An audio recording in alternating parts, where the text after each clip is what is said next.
Hello and welcome back to Getaway Day. As always, I'm Gautam. He's Mace. Hold on. I think I've messed something up here.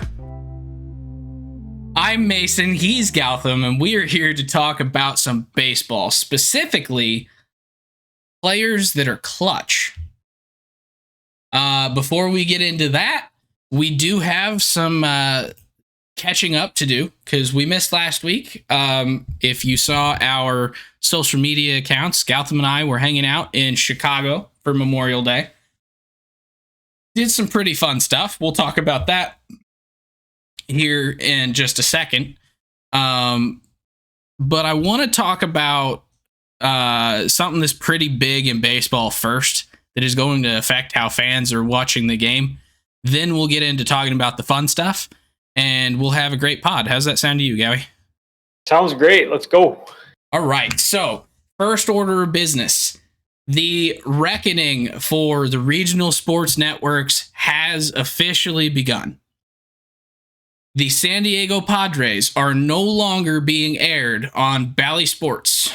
They are now being aired by MLB through MLB TV with an in-market package. That you can purchase for, I don't know what it is, $20 a month, something like that.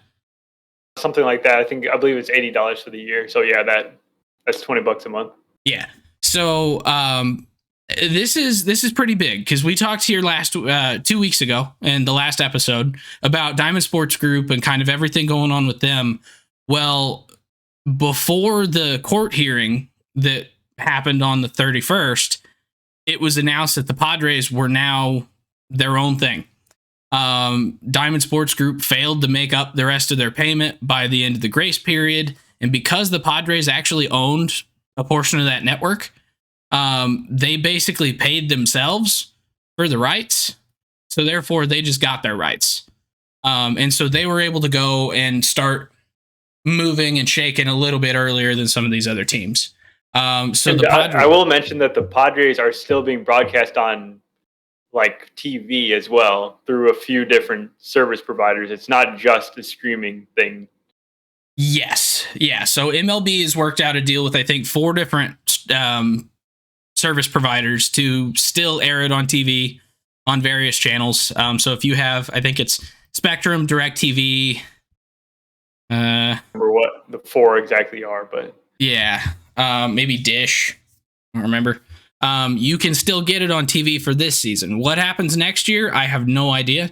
But we're getting really close to potentially having 4 other teams join them right now, too. Because on the 31st and the 1st, we had the hearing in bankruptcy court between MLB and Diamond Sports Group to determine what is going to happen with the Guardians, Twins, Rangers, and Diamondbacks. And the judge ruled that Diamond Sports Group has to pay what they negotiated at the time of the deal, even though that is no longer the value of the contract. So they're still obligated to pay it. If they do, the rights will stay with them. If they don't, then they'll go back to the MLB. So We'll see kind of what happens here pretty quick. But that was a pretty big bit of news here in the last couple weeks. So wanted to make sure to hit that right up top. Yeah, it's a huge deal because MLB didn't have to do this. They actually are being proactive by offering this streaming service. That was not like what they had to do in this situation.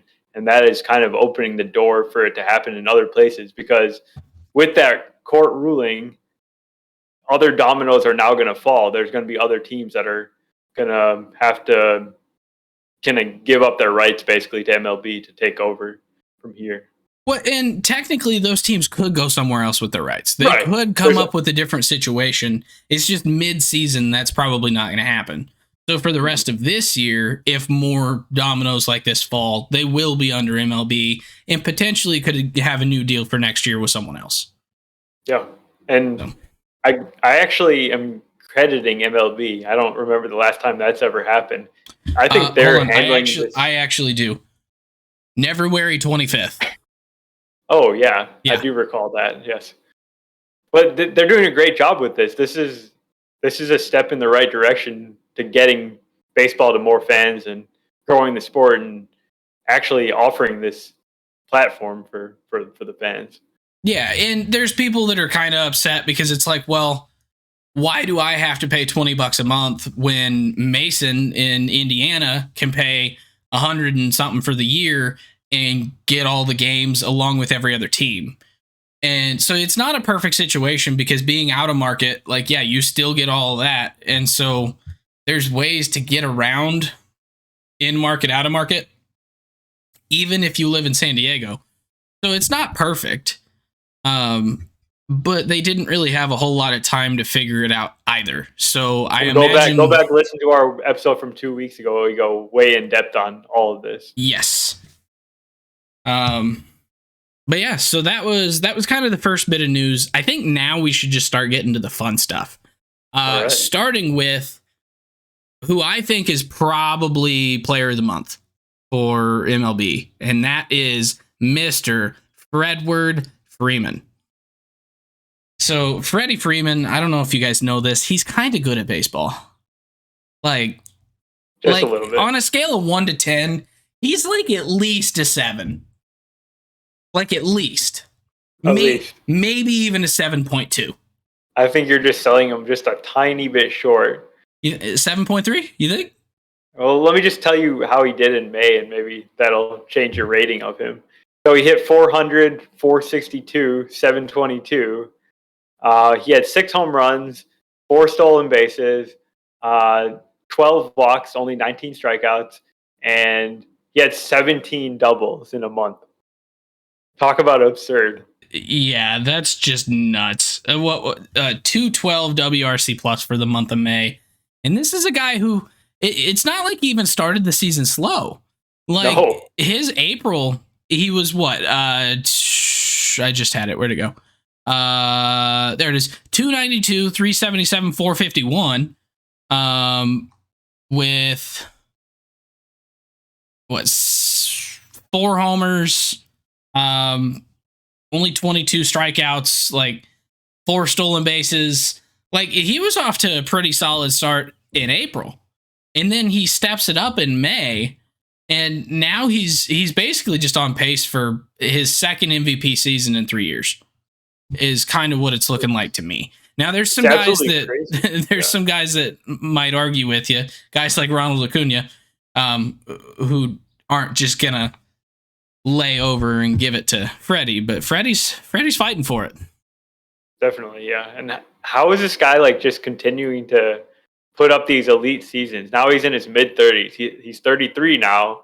He's coming off a 7-WAR season when he was 32, and he's kind of like on pace for another one of those this year. I just honestly don't get it. Yeah, I have no idea.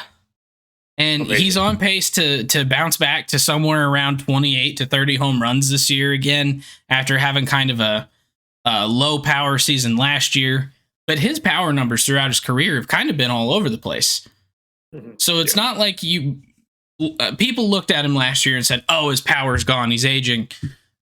But it's kind of always been inconsistent. Now he's got 10 already, and it's June 5th. So never knock Freddie Freeman, I think, is basically what I'm saying. Yeah. But yeah. So that was the news and noteworthy for MLB. So now I kind of want to talk about stuff that we did. So as I mentioned here at the beginning, Gautam and I spent Memorial Day up in Chicago, had quite a bit of fun. So the Sunday before, just kind of hung out, watched the Peacock game on Sunday between the Dodgers and the Rays. And it was wild, with a capital ILD. Still lowercase w. It wasn't too wild, but it was wild. Yes, it was absolutely crazy. There were just so many runs scored in this game. Game started at 10:35, and it just, like, the way you put it is that it wasn't like necessarily a well-played baseball game. It was quite poorly played. Oh, yeah. But just some of the different things that happened within the game were just extremely interesting. Like the Rays starting pitcher, Josh Fleming, was just out there to eat as many innings as he possibly could. In a normal circumstance, there's no way he would have lasted more than a couple innings. In fact, his final line was 6 innings pitched. He gave up 12 hits, 10 runs, 8 earned runs. He had 2 walks, 3 strikeouts. He gave up 5 home runs in 86 pitches, and he gave up just every single ball he was giving up, like, was hard hit contact by the Dodgers. It was wild. Even the outs were hard hit balls. Yeah, I think it was legitimately single digit non hard hit balls in that game by the Dodgers. Like, everything was just absolutely crushed, and that kind of was reciprocated a little bit the other way. For the beginning of the game, like, very first AB of the bottom of the first, Yandy Diaz comes up, absolute scorcher to the third baseman on the ground, as Yandy has always done until this year. So he might be going back to his old ways of just worm burner. But then it seemed like there wasn't another hard hit ball by the Rays for a long time. But wait, I think you're thinking of the Cubs game with the Rays, where that happened. Oh, am I? Oh, yeah, that is. Oh, that's awkward. Yeah, that is the Cubs game. We'll get to that in a minute. The Rays scored like 6 runs in the second inning after they scored. I was only off by a day, to be fair. Yeah, well, I can change in a day. This was completely different than what we'll talk about with the Cubs game, but might be. I'll back off. You continue telling us the story. Yeah, and the other side of the pitching matchup, young Gavin Stone making his 3rd major league start. We were checking his whip a lot. It was not trending in the right direction. No. At any point during this start, he ended up giving up 10 hits, 7 runs in 2 innings. But the thing that was really interesting that we noticed after the fact is that he actually got 15 swings and misses. We had Baseball Savant going in the background, kind of adding to our experience watching this game. I would recommend it. Not as like an everyday watching baseball thing, but every once in a while, just pull that up and just kind of mess around on there. You can kind of learn a lot. You were kind of asking some questions about his pitch locations. We were looking at kind of where Gavin Stone's different pitches were landing around the strike zone, and how Josh Fleming was catching a lot of the plate, and that was the reason he was getting crushed. It was just, it just added to the whole experience for me. Now, I will say, if you ever do it, find a bad game, like a high scoring bad game, because that's what this was. Yes. It was a bad game. It was incredibly entertaining, but it was not high quality baseball. No. There were a ton of steals. I think the Rays stole like 5 or 6 bases in that game. Yeah, something like that. Yeah, it was just absolutely nuts. But they got up to, I think in that game, they got up to the leading like 73rd steal of the season at the time. And this was one day after they had hit their 100th home run of the season in the shortest number of games this year. Yeah. So, just absolutely wild game. Highly recommend using Baseball Savant during a terrible high-scoring game. Adds a lot of fun. Also, whip check. Whip check. But yeah. But that wasn't the only fun thing that we did that weekend. We did that other thing that, what do you call it? Oh, yeah. The Chicago Red Line doubleheader, which was freaking awesome, I might add. So for those of you that aren't aware of what the Red Line doubleheader is, that is when you go watch a game in Wrigley, and then you hop on the Red Line, go all the way down to Guaranteed Rate, watch a game there, same day. So we got to watch the Rays come into Chicago, and that's when Yandy hit the absolute worm burner on the first AB of the game. That's right. So I was close. I was just one day off. But then Marcus Stroman decided he was just going to be insane and pitched a one-hitter. Yes, it was honestly crazy to experience, because it's one of those things, like when a pitcher's doing super well and you're there in person, not a whole lot of action is actually happening because he's getting a lot of soft contact. He had 8 strikeouts in the game. Obviously, there were very few hits. There was just the one bloop hit by Wander Franco in the 6th or 7th inning. And then the Cubs didn't do a whole lot either. So the game was just speeding through. But when you kind of look back on it, it's just like, wow, he really just pitched a one-hitter with no walks in 105 pitches. Like, that's one of the most dominant pitching performances you could ever imagine seeing. Yeah. And then we hop on so we didn't actually hop on the red line. We took a car. But we drove down to Guaranteed Rate, went in and watched the White Sox take on the Angels. Yes, the Angels. There we go. And that game was pretty interesting in its own right. Completely different than the Cubs game. Like, I wouldn't say it was as action-packed as like that Rays-Dodgers game from Sunday, but there was a lot more going on. Do you have the box score pulled up for that game by chance? I do, yeah. So the Angels got out to a big lead with a couple home runs in the first inning, a 3-run homer by Brandon Drury. And then the White Sox were kind of clawing their ways back with solo home runs. They had 3 solo homers. And then really the most exciting part of the game was when Liam Hendricks made his return. And the whole stadium was just going absolutely bonkers. And they had like the hype video for him, and they were celebrating his return from cancer. That was probably one of the best moments of this MLB season so far. It's one of the top 10 moments that I've witnessed in a live game in my life. Yeah, definitely. That's how cool that was. Like, definitely one of the top of this season, but I've been going to baseball games since 2000. And that was one of the cooler moments. So that was really fun to see. He didn't have a particularly great outing, but I mean, he's coming back from cancer, so we'll give him a pass for a couple weeks.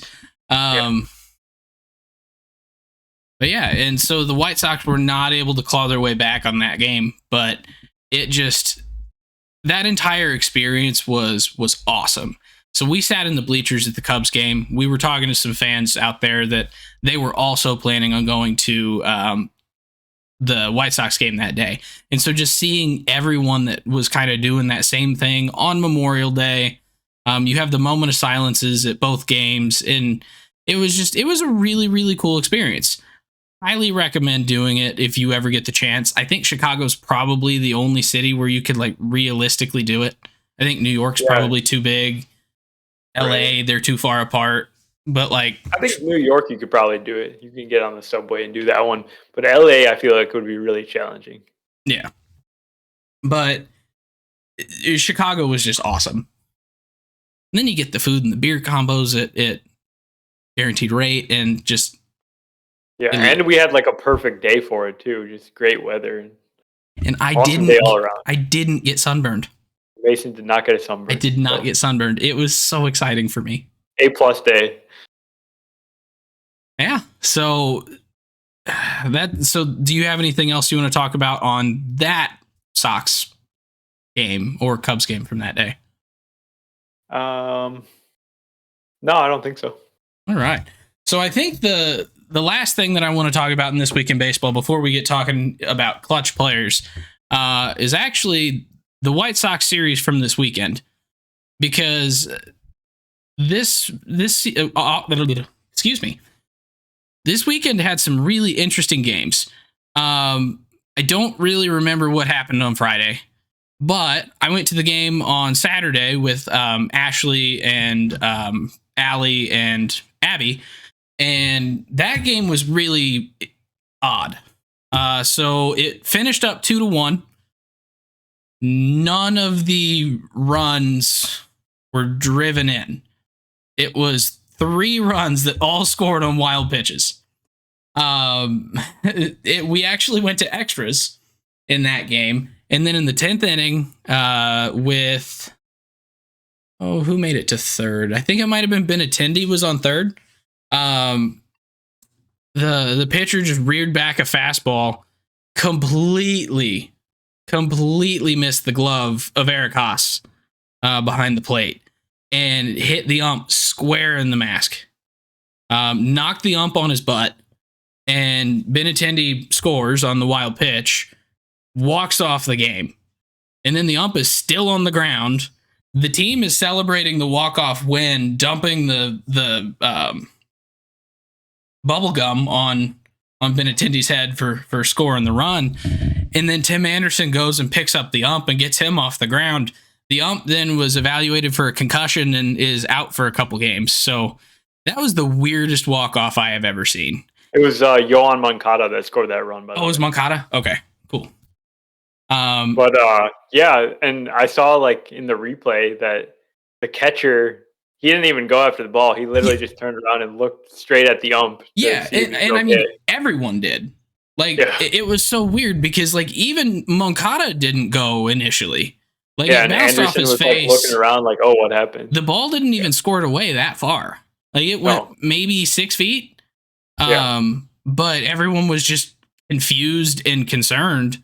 And so Moncada ends up just kind of trotting home, ends the game. And to be honest, it's probably at that point, just end the game there. It's fine. Let's make sure he's okay. We really don't need to go to 15 innings in this game. Let's just end it here. But then yesterday, the White Sox decided that they were going to get down early. They were going to try and fight their way out of it, get to the 9th inning, bases loaded, and then Jake Burger comes up and has maybe one of the more clutch situations that you can ever have. Bases loaded, bottom of the 9th, your team is down, and he hits a grand slam. That is, I think, the definition of a clutch play, right? By your definition, sure. Well, what would you describe it as? I don't know. Like, it's a high leverage. It's a high leverage situation. You hit a home run to win it. Yeah. So, but it kind of gets you thinking, like, what actually is clutch? What does clutch mean? How can we define clutch in a way that we can use it statistically to look at how does one player compare to another, or how does one player compare to themselves? And so that's kind of what we want to talk about today is clutch. And I think it might be good to start with a quick definition of what clutch actually is as far as the stat is concerned. So I don't know if you want to give us that. Yeah, so this is a Fangraphs stat, and it's made out of a few other different stats, which I'll just briefly try to describe here. So one of the keys of it is win probability added, WPA. And that's basically, it tells us which players help their teams like the most during a game or like the course of the season. If you look up WPA for this season, you have guys like, let's see if I can pull it up here. Who do we have? WPA 2023. We have guys like Yordan Alvarez, Aaron Judge, Corbin Carroll, Jose Ramirez. So these guys have been very good for their teams. They've done a lot of good stuff. And it basically adds up as the season goes along. It accumulates, and as you have more plate appearances, you can also lose WPA if you play worse, basically. So bottom of your list, you're going to have like the worst players in the league. Yeah, so the easiest way to think about WPA is you've seen those graphs that show like, oh, the Cardinals, let's just say the Cardinals and the Angels are playing each other, just because that's what I see on my screen here. So the Cardinals are winning. They score a run in the first inning, and so their win probability is greater than 50%. So it's up here. And then all of a sudden, like, Mike Trout strikes out. So it actually goes up a little bit more. So that difference when Mike Trout struck out, that would be his win probability added or lost for that plate appearance. Right. And then basically you can add up each player's different little spikes throughout the game, and that will give you your win probability added for that game. So if you strike out and then it goes 2% towards the Cardinals, that would be a minus 0.02 for Trout. but then he hits a home run later to take the lead, and it may swing about, what, 30%? Sure, yeah. Yeah, and so then he's got a usually it net. doesn't swing that much. Well, Like, no, usually it's but like smaller, like you're saying, like 2% here and there, and then maybe in the moment of like Jake Berger's home run yesterday, that probably was an actual major spike in WPA. yeah, because they were losing, and then it ended the game and they won, so it went Right. fully the other direction. Right. So that's basically what WPA, win probability added, is it's the addition for each individual player or team, depending on what you're looking at, over the course of a game. For a team, it's always going to be either plus 0.5 or minus 0.5 at the end of a game. Can't be anything else.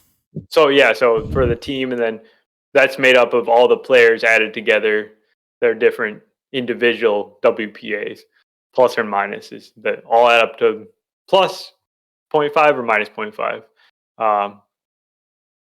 So yeah, that's WPA. The other part of clutch is the leverage index. And that's basically saying what are the situations that these players are actually faced with.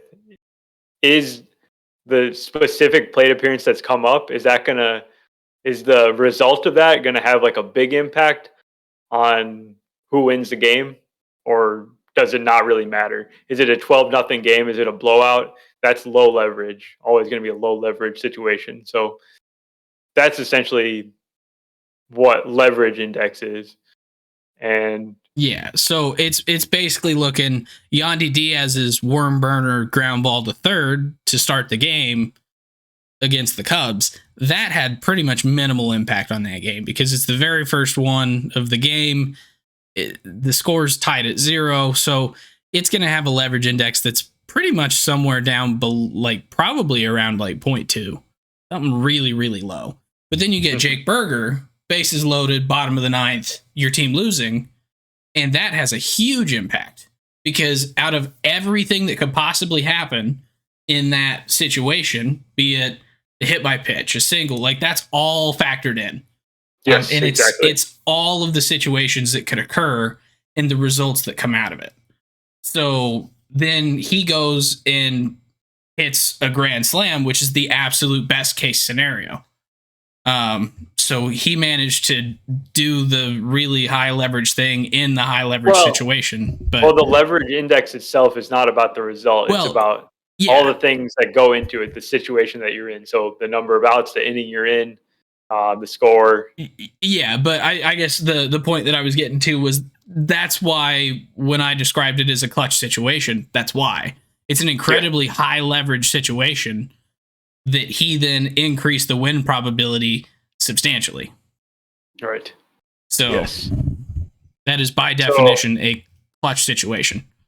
So, okay, this has been a long-winded way of getting to what we're calling clutch, what we're defining as clutch. It's a very specific definition because clutch is a term that's kind of thrown all around, and this player's clutch, this player's clutch, and this player's not clutch. And we're just going to stick with this definition here and try to understand what it means and how we can really try to use this for, thinking about baseball. So basically what clutch is doing, it's telling us how much worse or how much better a player can be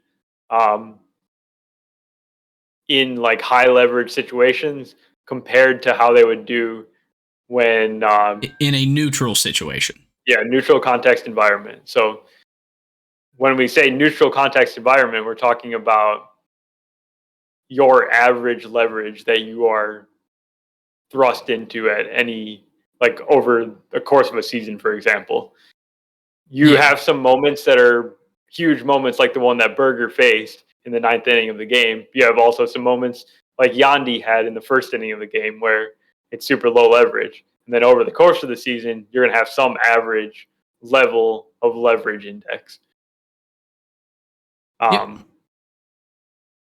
So I guess, should we start talking about some specific players or teams? Yes. So actually what I want to do is I want to start with a trivia question for you. because I told you not to look at the career leaderboards for this. So I want you to tell me who you think the most clutch player and the least clutch player, according to this definition of clutch, is of all time. Of all time. Of all time. Okay. So essentially, I'm thinking of not necessarily the greatest players, but the players who seem like they perform the best in big moments, because this stat is always comparing to how Yourself. they do normally. Yes, it's comparing Yourself to yourself Yeah. in a normal situation. So essentially, if you, in this stat, if you always performed exactly consistently, you would have a clutch rating of 0. Yes. Which So I do have an example of a guy with a clutch, career clutch of exactly 0.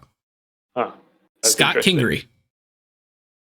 Okay, not what I was expecting at all, but No, so but he's just bad all the time. But it's a fun fact. Yeah, so he's just consistently bad. Yeah. But yeah, so most and least clutch of all time. Okay, do I get a hint? Trying to think of what's a good hint.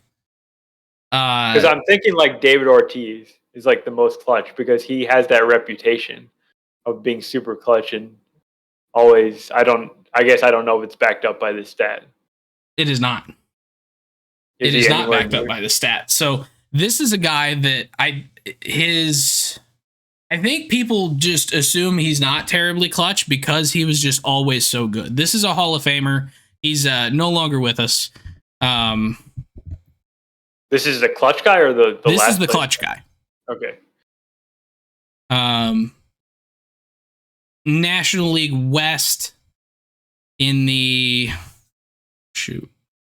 Tony Gwynn. Yes. Tony Gwynn is the most clutch hitter of all time, with an additive clutch value of 9.49, which that's taking all of his clutch values per season, adding them together. If you're somewhere in like the 0 to 0.5, that's considered above average. 0 is average. I think it's like 0.5 to 1 is considered good, and then anything above 1 is considered excellent. And so throughout his career, Tony Gwynn amassed 9.49 clutch to make him the best. Now, the least clutch player of all time is one of the few guys with 70 homers in a season. McGuire? Nope. Sammy Sosa? Slammin' Sammy. Wow, the least clutch player of all time. 2008 qualified players for this. He is minus 14.67. That's incredible. Because he was always so good that he couldn't beat him. He like couldn't get better in high leverage situations. But a number that big makes me think, like, is there something to that? Was he actually just worse? Well, there might be, but like looking at the guys that are at the bottom, Barry Bonds is in the bottom 10 of all time. Well, so technically this might be since 1974. I think that's all they have data for. But like Mike Trout is bottom 20.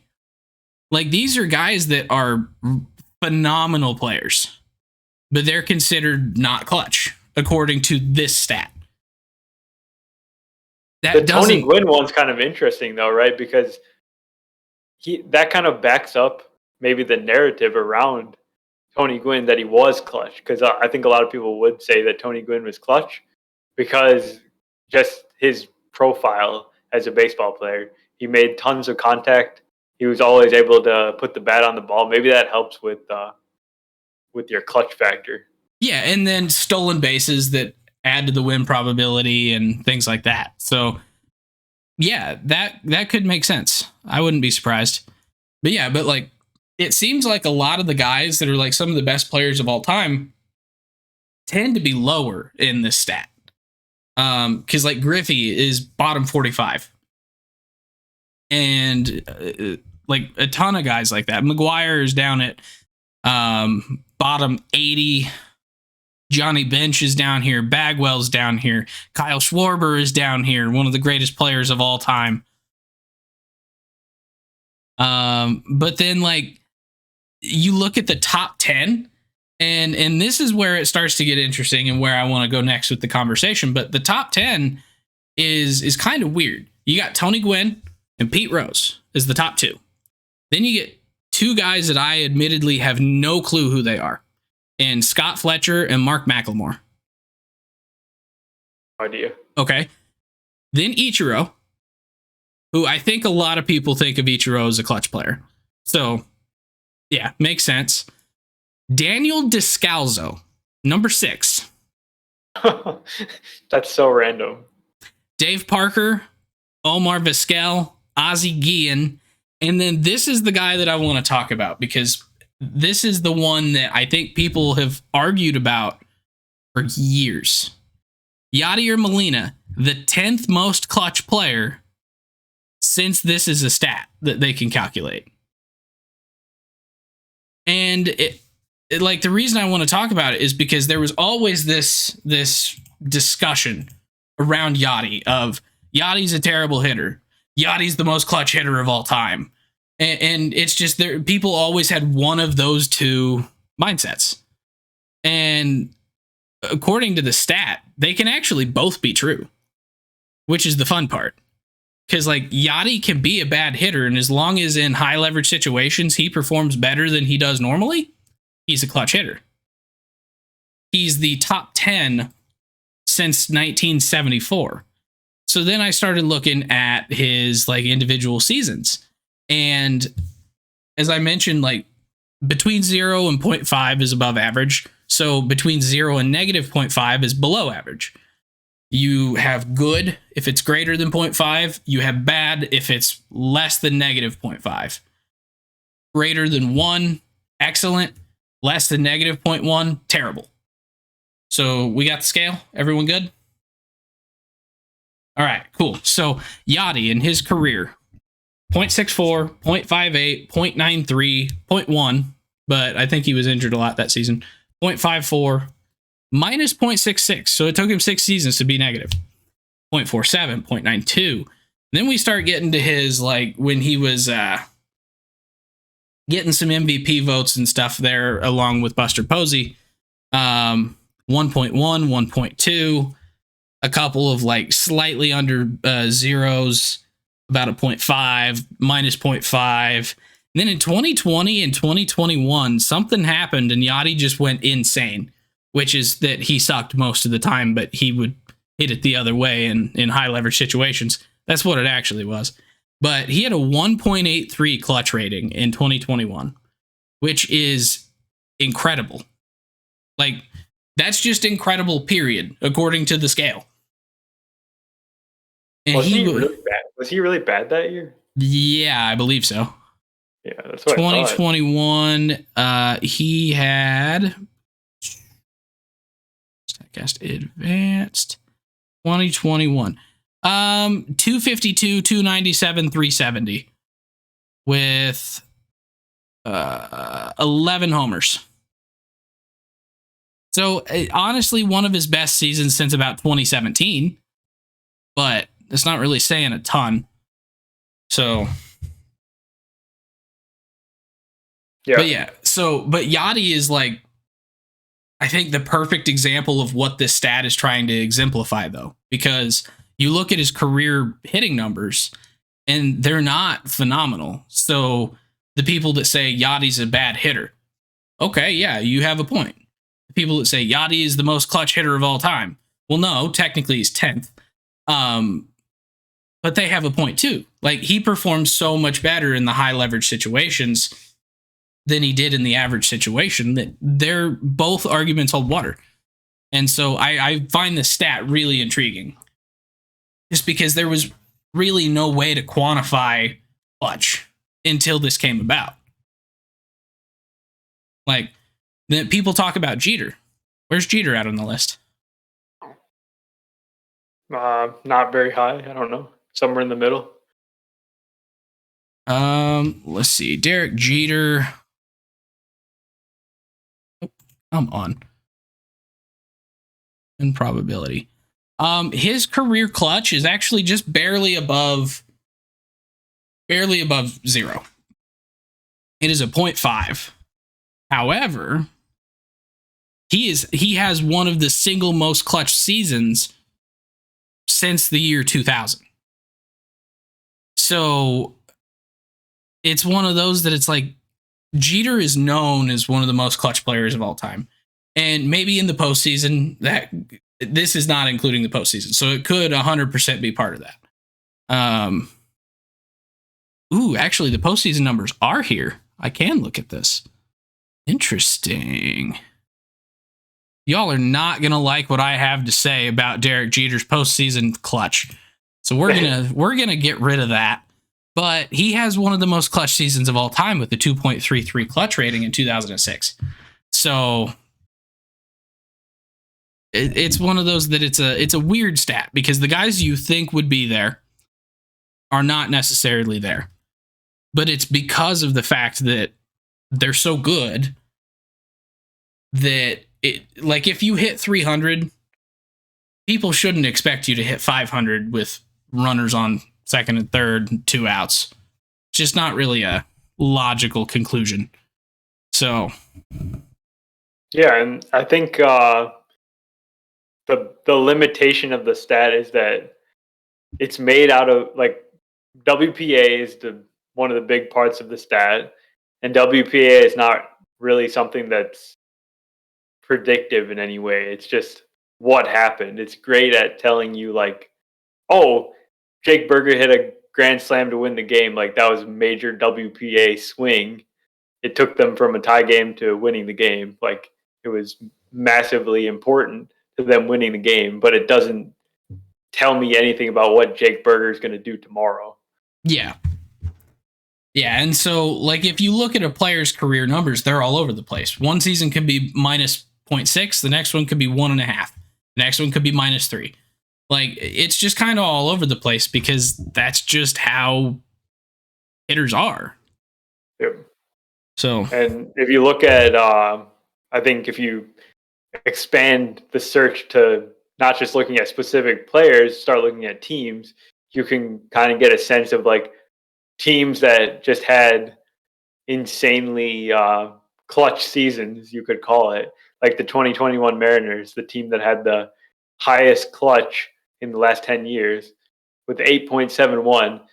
And if you guys remember that season, it was just like a dream kind of season. They didn't make the playoffs, but they made it really close. And it seemed like they were just eking out 1-run wins every day.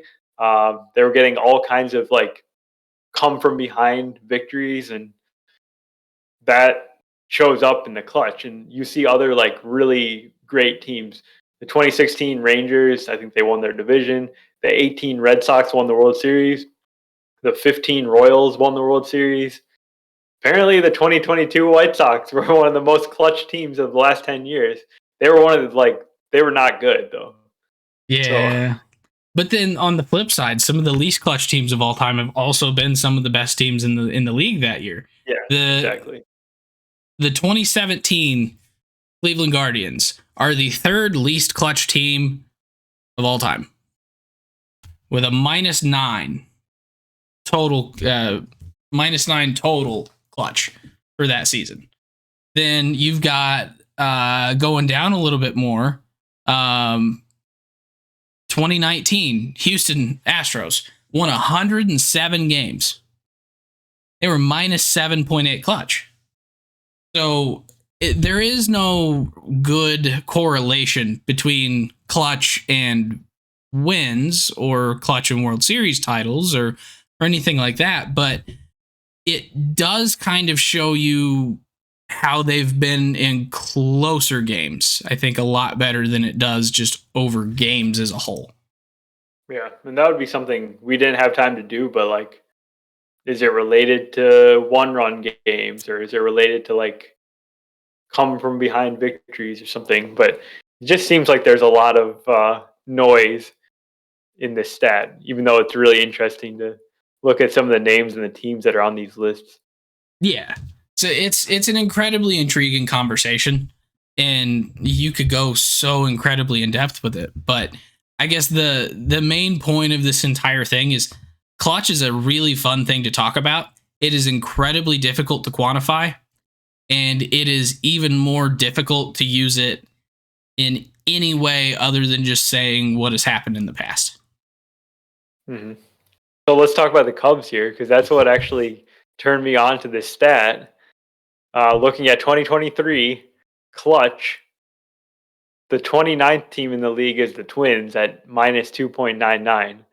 The 30th team in the league is the Cubs, and they're more than double worse than the 29th team. They're at negative 6.14 in 2 months of season here. And it's something that just like it checks out. It passes the quick mental check. Like, does this make sense? Because if you look at the players on the Cubs and their offensive numbers, they're overall, above average.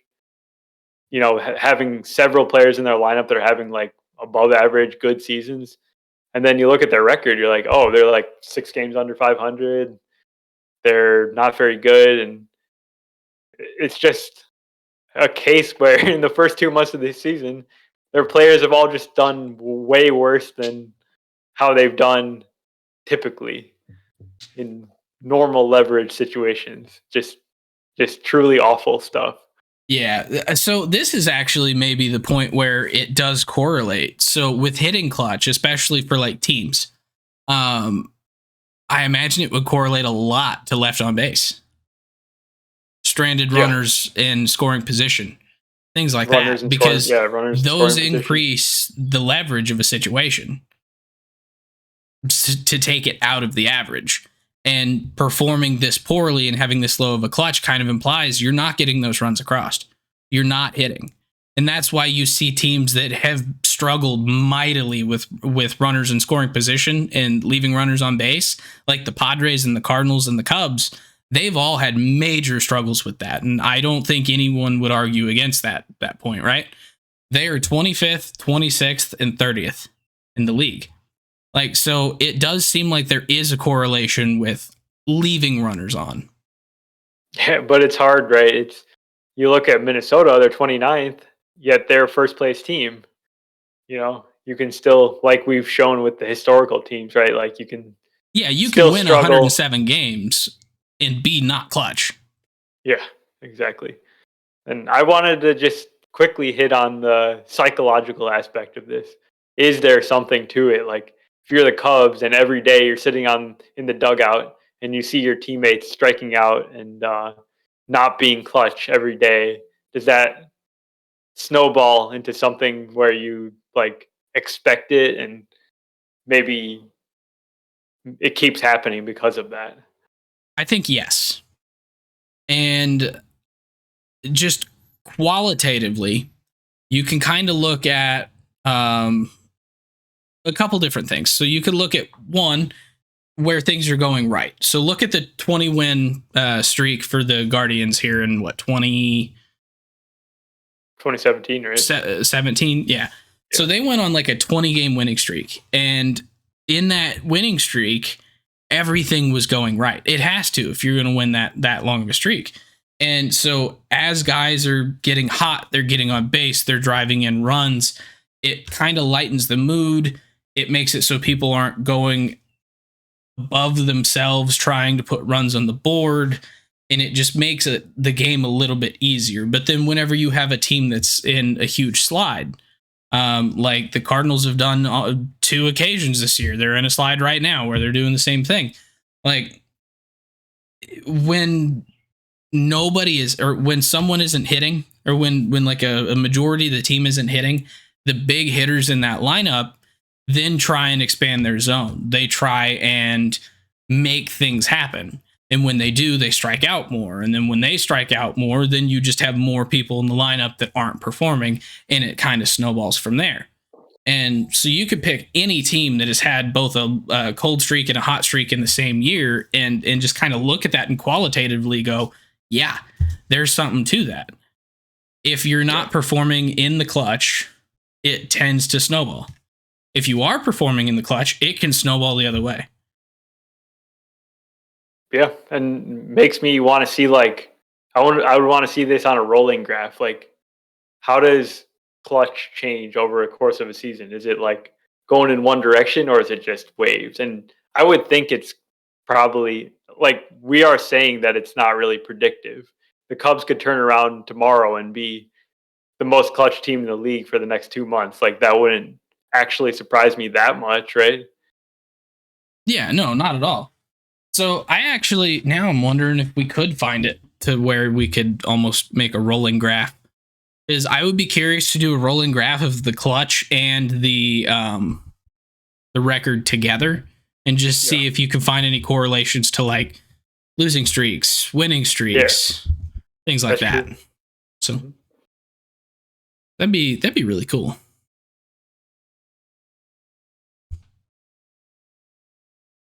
Let's see. Got anything else? Any teams you want to talk about? Any players you want to talk about? The White Sox have once again been very clutch this year. They're third in the league in 2023, and that's not exactly manifesting itself in wins to this point. Yeah, I mean, half of it's from Jake Berger's grand slam, but yeah. Oh, actually, here's a good question for you. We've only been talking about hitters with clutch. Yeah. Pitchers can be clutch, right?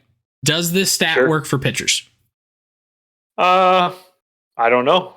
I don't know if it works for hitters, but tell me something about the pitchers that I should know about the clutch ones. So, well, I guess my question was more just kind of around like, with it being win probability added being like the main factor in it. Win probability, as we mentioned throughout the course of a game, is can go basically 0.5 or minus 0.5 for the team. Every event when a hitter has a change in WPA, the pitcher is going to have the equal and opposite one. And it does not matter what happened in the field behind him.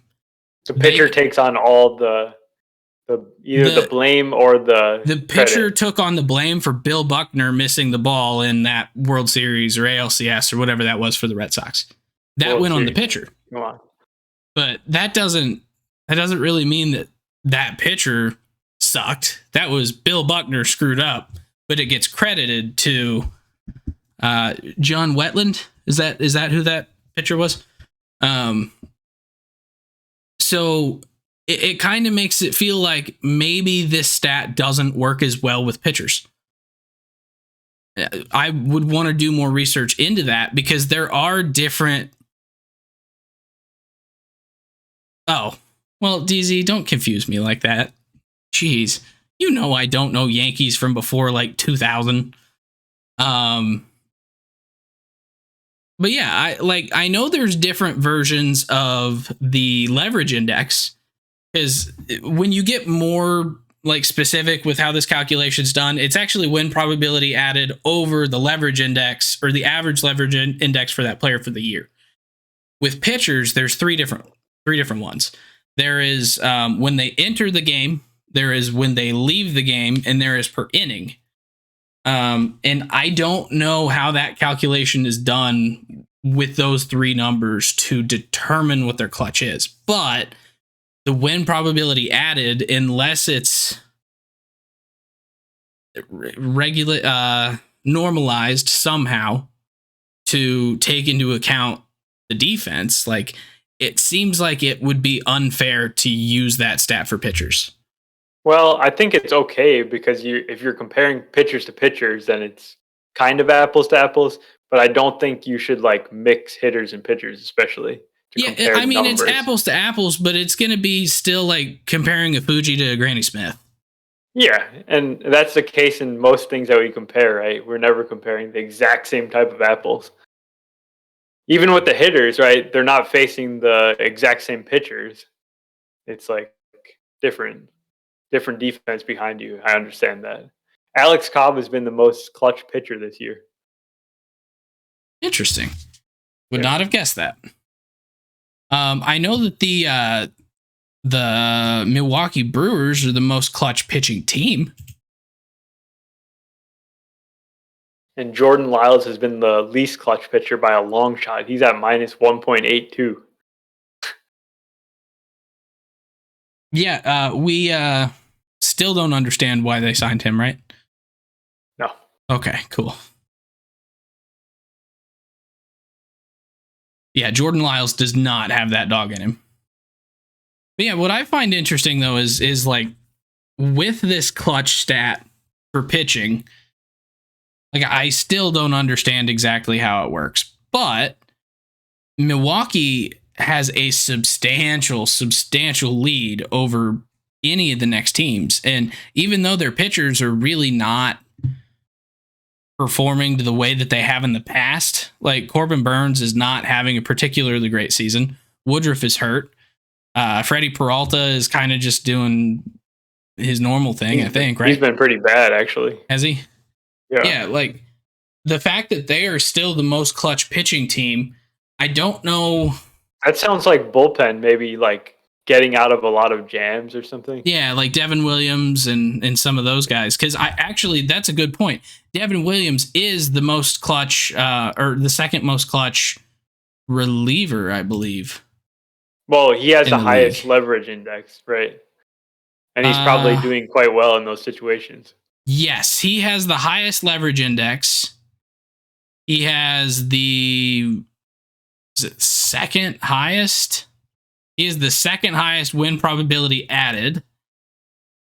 And that kind of like checks out. It's if you're coming into really difficult situations and you're actually getting outs, and you're gonna swing the win probability in your direction, and you're gonna get a lot of credit for that, basically. Now I'm confused because I thought I just had this, and even finding Devin Williams on here. Oh, unless that's him. No, that's Joel Payamps. What in the heck did I just do?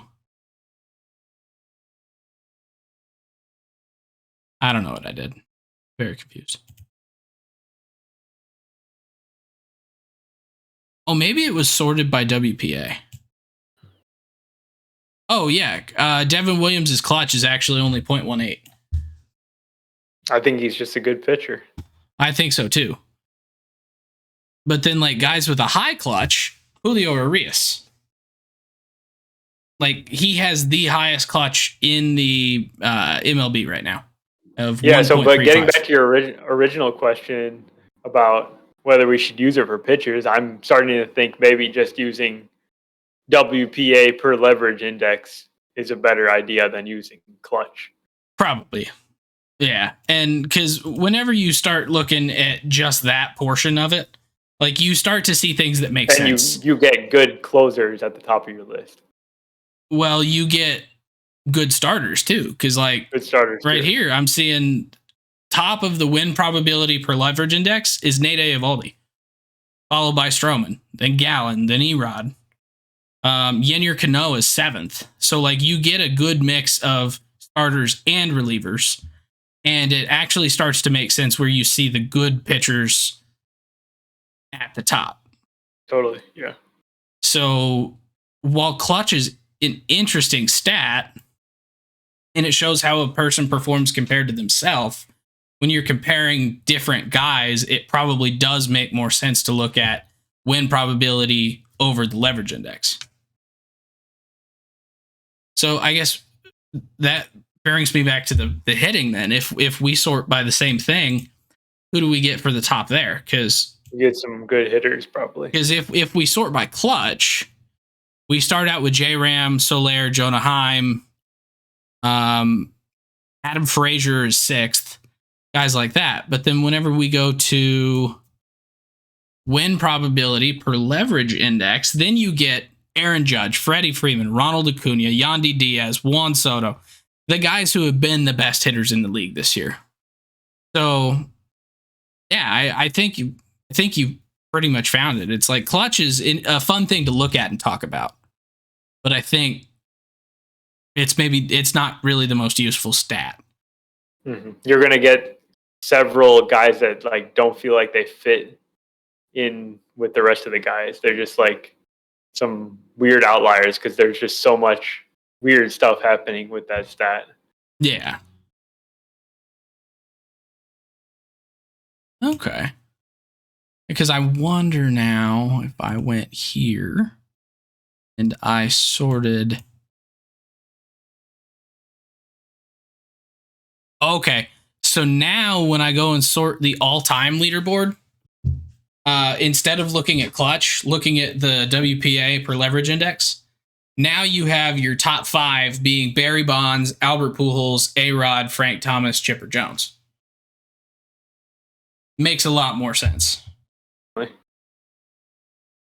I'm not sure. Tells me like guys that had really long careers, lots of racked up tons of plate appearances, were amazing players, obviously, and then they also were doing that in high leverage situations. So I think the interesting thing where clutch comes in is when you're looking at like some of these guys who I think it can help paint a good picture for some players like Yachty. And the reason that I'm saying that is I actually just went and looked, and he's kind of right about average in the WPA per LI. He's at about minus 2.9 for his career, which some of these guys get down to like minus like 40. Like they get bad. The minus 29 is the lowest. Yachty is actually just kind of floating right under 0. So not great, but definitely not near the bottom. But then his clutch value shows that he does actually perform better in higher leverage situations. And I think it could be a nice little, almost like a, how do we quantify the unquantifiable for a guy that is Hall of Fame bubble to a lot of people? Like I still am very much on the page that Yachty is a slam dunk Hall of Famer, and I can support it with a whole bunch of stuff.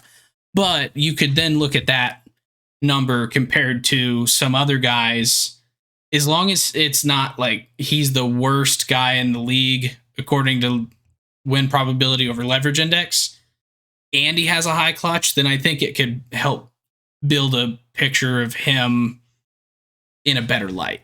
Does that make sense? Yeah, I think I see where you're going. Like he's not the WPA per leverage index is not impressive for Yachty, but correct. He wasn't like the worst player in the league, I guess. No, he was about average.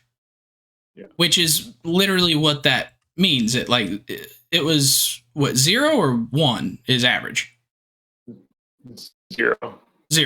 Yeah, so he's just slightly below average according to that. But in high leverage situations, he performs so much better. And so it does kind of paint a picture for a guy like him that is a lot rosier and shows that he did actually have a pretty big impact. But for a guy like, for a guy like Ozzie Guillen, it's maybe not as helpful, or Omar Vizquel, because they were so bad with their win probability that their clutch being really good doesn't bring them back to an average player.